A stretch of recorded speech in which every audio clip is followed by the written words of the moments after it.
ഏഷ്യാനെറ്റിലെ നമ്പർ 1 സീരിയലുകളിൽ ഒന്നാണ് പത്തരമാറ്റ്. നല്ലൊരു കുടുംബ കഥയെ ചിത്രീകരിക്കുന്ന ഒരു സീരിയലാണ്. ഇതിൽ അഭിനയിക്കുന്ന എല്ലാ താരങ്ങളെയും പ്രേക്ഷകർക്ക് ഒന്നിനൊന്ന് ഇഷ്ടമാണ്. ഈ സീരിയലിലെ നവ്യ എന്ന കഥാപാത്രത്തെ അവതരിപ്പിക്കുന്ന അനുഷ അരവിന്ദാക്ഷന്റെ ബയോഗ്രാഫിയാണ് നമ്മളിന്ന് നോക്കുന്നത്. അനുഷ അരവിന്ദാക്ഷന് വളരെ ചെറുപ്പത്തിൽ തന്നെ അഭിനയത്തോടായിരുന്നു മോഹം. പക്ഷേ മാതാപിതാക്കൾ പറഞ്ഞു, നീ ആദ്യം വിദ്യാഭ്യാസത്തിന് കൂടുതൽ പ്രാധാന്യം കൊടുക്കൂ, അതിനുശേഷം നീ വലുതായതിനു ശേഷവും ഇതേ ആഗ്രഹം നിനക്കുണ്ടെങ്കിൽ തീർച്ചയായും നിനക്ക് ആ ഫീൽഡിലേക്ക് പോകാമെന്ന്. ഡിഗ്രി പഠനത്തിന് ശേഷം അനുഷ ബാംഗ്ലൂരുള്ള ഏറ്റവും നല്ലൊരു യൂണിവേഴ്സിറ്റിയിൽ നിന്നും മാസ്റ്റേഴ്സ് കരസ്ഥമാക്കുകയും പിന്നീട് അഭിനയത്തിലേക്ക് കടന്നു വരികയും ചെയ്തു. പഠനത്തോടൊപ്പം തന്നെ തന്റെ അഭിനയ മോഹവും അതുപോലെ തന്നെ നൃത്തവും അഭ്യസിച്ചിരുന്നു.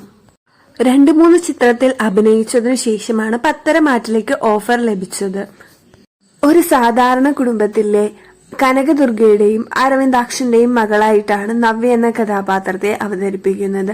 പണത്തോട് അതിയായ മോഹമുള്ള നവ്യ അനന്തപുരി തറവാട്ടിലേക്ക് വിവാഹം കഴിച്ചെത്തുകയും പിന്നീട് നടക്കുന്ന സംഭവങ്ങളൊക്കെയാണ് ഈ സീരിയലിൽ കൂടുതലായും കാണിക്കുന്നത്. അപ്പൊ ഇത്രയേ ഉള്ളൂ നമ്മുടെ വീഡിയോ ഇഷ്ടപ്പെട്ടു കഴിഞ്ഞാൽ എല്ലാവരും ചാനൽ സബ്സ്ക്രൈബ് ചെയ്തു.